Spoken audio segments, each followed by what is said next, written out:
আকাশবাণী কলকাতা। খবর পড়ছি প্রিয়া বিশ্বকর্মা। সংসদের বাদল অধিবেশন জুলাই মাসের 21 তারিখ শুরু হবে।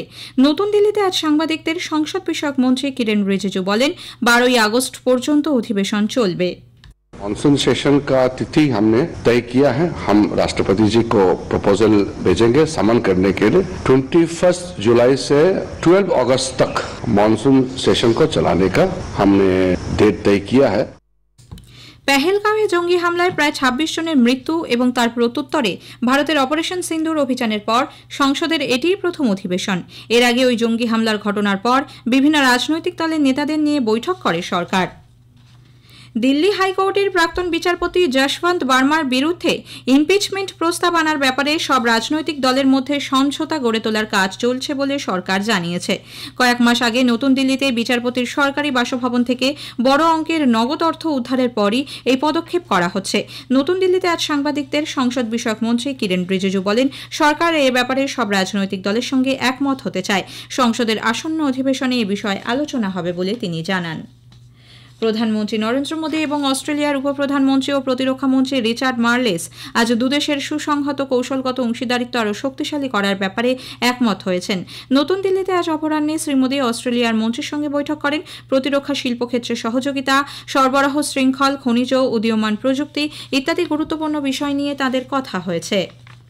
প্রধানমন্ত্রী আগামী 6 তারিখ জম্মু কাশ্মীরে প্রায় 46,000 কোটি টাকার উন্নয়নমূলক প্রকল্পের উদ্বোধন করবেন। ওই অঞ্চলের রেল পরিকাঠামোর উন্নয়ন এবং যোগাযোগ ব্যবস্থার উন্নতির জন্য শ্রী মোদী চন্দ্রভাগা রেল ব্রিজ এবং আঞ্চি ব্রিজের উদ্বোধন করবেন। তিনি বন্দে ভারত ট্রেনেরও যাত্রার সূচনা করবেন। চন্দ্রভাগা নদীর ওপর তৈরি রেল ব্রিজটি এক স্থাপত্য বিষয়, কারণ এটি নদীর ওপরে 359 মিটার ঊর্ধ্বে স্থাপিত পৃথিবীর সর্বোচ্চ রেল ব্রিজ। সন্ত্রাসবাদের বিরুদ্ধে ভারতের আপসহীন নীতির বার্তা বহনকারী 7টি বহুদলীয় সংসদীয় প্রতিনিধি দলের মধ্যে 4টি দল বিভিন্ন দেশ সফর শেষে ভারতে ফিরে এসেছে।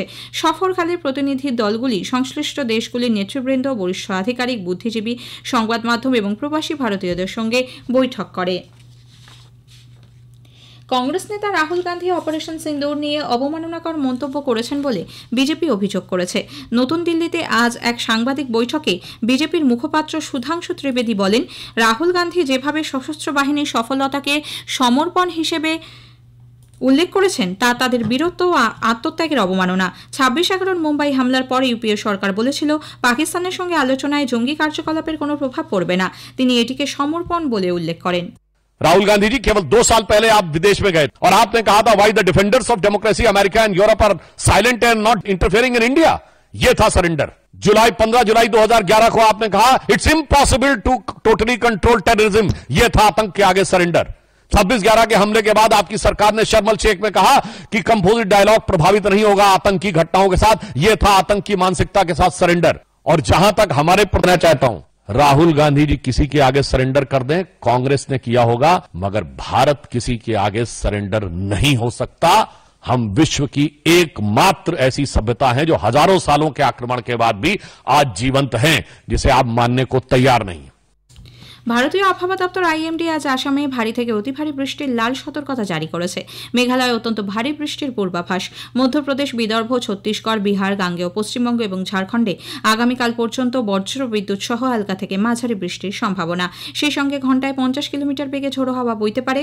জম্মু কাশ্মীর, লাদাখ, হিমাচল প্রদেশ, উত্তরাখণ্ড, পাঞ্জাব, হরিয়ানা, চণ্ডীগড় এবং দিল্লিতে একই পরিস্থিতি থাকবে। দক্ষিণ ভারতে অন্ধ্র উপকূল, রায়লসীমা এবং কর্ণাটকে এই মাসের 8 তারিখ পর্যন্ত একই আবহাওয়া থাকবে। আগামীকাল ওড়িশা তাপপ্রবাহের সতর্কতা জারি করেছে মৌসুম বিভাগ। বর্ষিয়ান কংগ্রেস নেতা শঙ্কর মালাকার তৃণমূল কংগ্রেসে যোগদান করেছেন। দলের রাজ্য সভাপতি সুব্রত বক্সির উপস্থিতিতে আজ তৃণমূল ভবনে দলীয় পতাকা হাতে তুলে নেন প্রাক্তন কংগ্রেস বিধায়ক। তাঁর হাতে দলীয় পতাকা তুলে দেন রাজ্যের মন্ত্রী অরূপ বিশ্বাস। দার্জিলিং জেলা কংগ্রেস কমিটির সভাপতির পদ থেকে আগেই শঙ্কর মালাকারকে অপসারিত করে কংগ্রেস। সেই সঙ্গে জাতীয় কংগ্রেসের সমস্ত পদ থেকেও তাকে সরিয়ে দেওয়া হয়েছে বলে প্রদেশ কংগ্রেসের সভাপতি শুভঙ্কর সরকার আজ দুপুরে এক বিবৃতিতে জানান। গরুমারা জাতীয় উদ্যান এবং চাপড়ামারি অভয়ারণ্যকে নিয়ে ঘোষিত পরিবেশ সংবেদনশীল এলাকা বা ইকো সেন্সিটিভ জোন রক্ষায় বিশেষ মনিটরিং সেল গঠন করেছে রাজ্য সরকার। কেন্দ্রীয় পরিবেশ, বন ও জলবায়ু পরিবর্তন মন্ত্রকের নির্দেশিকা অনুযায়ী এই কমিটি কাজ করবে। ওই কমিটির অনুমোদন ছাড়া ওই এলাকায় কোনো কাজই অনুমোদিত হবে না বলে সরকারি স্তরে স্পষ্ট বার্তা দেওয়া হয়েছে। খবর শেষ হলো। এরপর গ্রামীণ সংবাদ সন্ধ্যে 6:35 है।